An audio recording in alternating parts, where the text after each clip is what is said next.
Ya, pemirsa, lalu apa kata pengusaha terkait dengan rencana pengaturan upah minimum tahun 2023? Kita akan membahas terkait dengan hal ini bersama dengan Ketua Umum Apindo, Haryadi Sukamdhani. Selamat malam, Pak Hari. Ya, selamat malam Mbak Patricia. Baik, Pak Haryadi, perhitungan dari UMP 2023 sedang dalam tahap finalisasi. Menghitung hari akan diumumkan. Apa yang menjadi sorotan dari Apindo terkait dengan hal ini? Jadi ini ada perkembangan yang sangat cepat ya Mbak Patricia. Jadi kalau tadi di berita di depan ya disampaikan tanggal 8 November ada pertemuan antara Menteri Tenaga Kerja dengan Komisi 9 DPR dan juga diikuti oleh perwakilan kami dari Apindo yang hadir di sana. Itu masih membicarakan bahwa formula yang akan dipakai adalah berdasarkan peraturan pemerintah nomor 36 tahun 2021. Nah, hari ini, tadi pagi, itu sudah diumumkan oleh Menteri Tenaga Kerja di dalam rapat koordinasi dengan Menteri Dalam Negeri yang menyampaikan bahwa formulanya berubah. Gitu. Jadi kalau di PP 36 itu perhitungannya adalah berdasarkan alternatif apakah pertumbuhan ekonomi atau inflasi. Dipilih salah satu mana yang tinggi. Nah, itu diambil, itulah dasar perhitungannya itu. Nah, kalau yang tadi pagi diputuskan di dalam peraturan Menteri Tenaga Kerja yang baru, Permenaker nomor 18 tahun 2022, prinsipnya kembali lagi seperti PP 78 tahun 2015, yaitu perhitungannya berdasarkan pertumbuhan ekonomi ditambah inflasi. Gitu. Kalau yang di PP 36 kan dipilih salah satu. Mana yang tertinggi, pertumbuhan ekonomi atau inflasi. Nah, ini kembali kayak seperti PP 78. Nah, ini yang kami sangat keberatan ya, karena prinsipnya justru kita itu mau melihat upah minimum ini sebagai jaring pengaman sosial atau sebagai upah rata-rata.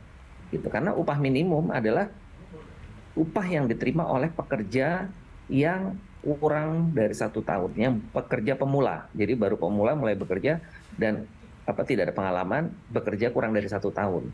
Nah, kalau upah minimum sebagai jaring pengaman sosial itu selalu dikutak-atik ya, dicari justifikasi karena pertimbangan politik, menurut saya itu tidak bagus ya.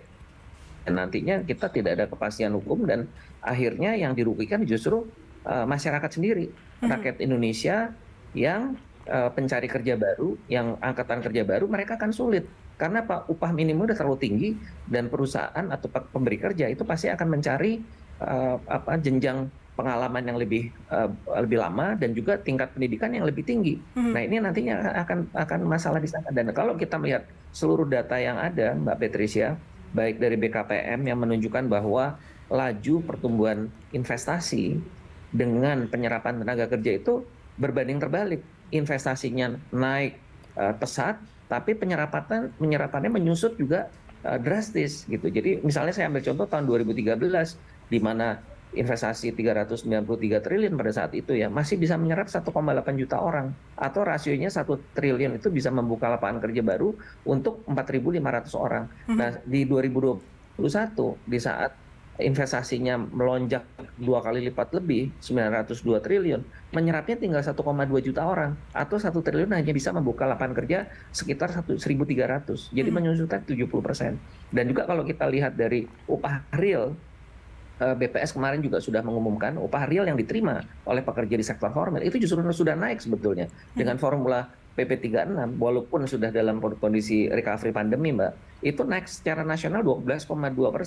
DKI itu naiknya paling tinggi 30,4%.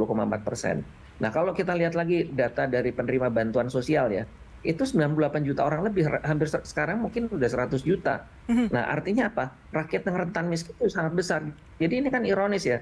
Di satu sisi beban pemerintah besar karena yang terima subsidi itu besar, yang artinya mereka itu sudah pasti dia nggak terima upah minimum gitu kan ya, boro-boro upah minimum orang dia kerja aja tidak dapat akses gitu kan. Nah, ini yang sebenarnya kita soroti dari Apindo itu. Jadi kami kadang-kadang juga bingung juga ya, ini kita sebetulnya mau mengarahkan rakyat kita menjadi lebih mempunyai akses ke lapangan kerja yang lebih besar, atau memang pemerintah menginginkan ya udah sektor formalnya dipersempit gitu, karena datanya seperti itu gitu. Baik, baik Pak Haryadi, artinya PP nomor 36 tahun 2021 menurut Apindo sudah mengakomodir dampak kondisi sosial dan juga ekonomi masyarakat. Sudah, sudah, sudah. Jadi PP 36 itu menurut pandangan kami adalah yang terbaik dari semua yang kita rumuskan ya. Karena ini perjalanannya juga panjang, Mbak. Dan di dalam PP 36 itu juga mengatur tentang kesenjangan antar daerah. Jadi dia tuh menjadi pemerataan daripada pendapatan masyarakat akan lebih baik. Dan yang lebih penting lagi,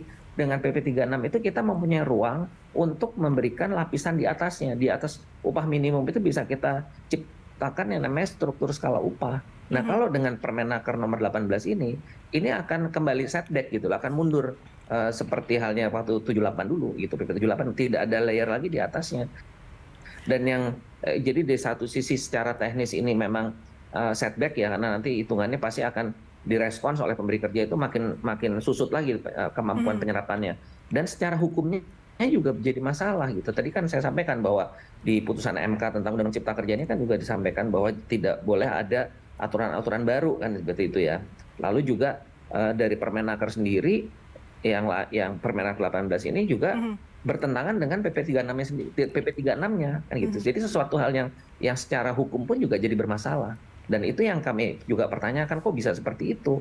Lalu landasannya apa? Tadi saya bilang PP 36 mengatur cakupan yang lebih luas, mengatur mengenai batas atas, batas bawah, mengatur kesenjangan daerah, memasukkan data konsumsi anggota rumah tangga seperti itu ya. Nah, itu sekarang ya itu dinafikan gitu loh, keluar ini baru gitu, suatu formula baru.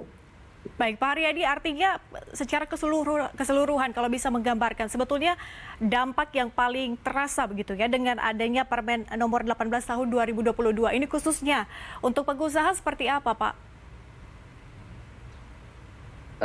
Itu yang saya khawatirkan, Mbak Patricia. Itu akan direspons dengan semakin menyusut lapangan kerja formalnya gitu.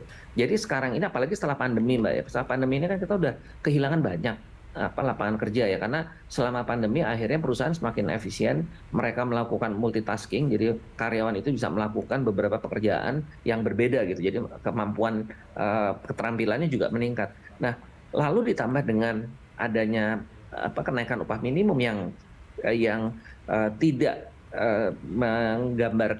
menggambarkan pola seperti apa yang diharapkan oleh dunia usaha atau secara alamiah mengikuti, ini tidak terjadi. Kan harusnya yang tadi saya sampaikan di PP 36 itu mencakup semua, dan supply and demand itu bisa terjaga di dalam PP 36. Nah, sekarang ini jadi repot, Mbak. Jadi kembali lagi nanti supply and demand-nya menjadi tidak sinkron lagi, makin jauh maksud saya. Nah, antara supply yang angkatan kerja barunya menambah,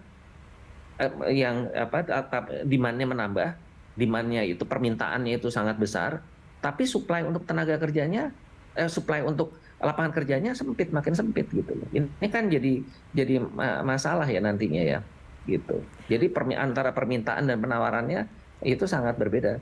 Gitu. Jadi maaf, antara supply maksudnya adalah angkatan kerjanya nambah, demand ini permintaan dari pemberi kerja gitu. Jadi lapangan kerja itu adalah di demand-nya, supply-nya itu adalah angkatan kerja baru. Nah, ini nggak seimbang, supply-nya besar, demand-nya semakin susut, semakin kecil. Oke, Pak Haryadi, artinya kalau berbicara soal formula yang paling tepat, paling ideal begitu ya, menurut dari Apindo terkait dengan kenaikan UMP tahun 2023 seperti apa, Pak?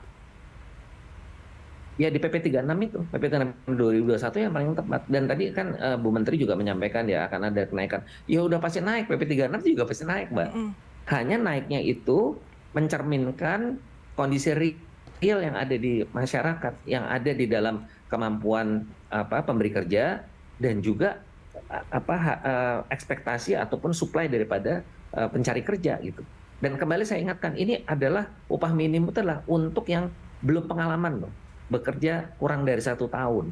Jadi bisa dibayangkan begitu ini naik gitu ya, naik dengan suatu peningkatan yang tidak mencerminkan kondisi supply and demand tadi, ya otomatis demand-nya akan semakin ketat gitu kan. Misalnya misalnya dengan apa upah minimum yang sama ya, Baik, dengan kenaikan yang nanti tentunya di luar daripada perhitungan yang sesuai dengan baik, apa yang harusnya berjalan, Mbak, ya, itu baik. akan semakin sempit itu.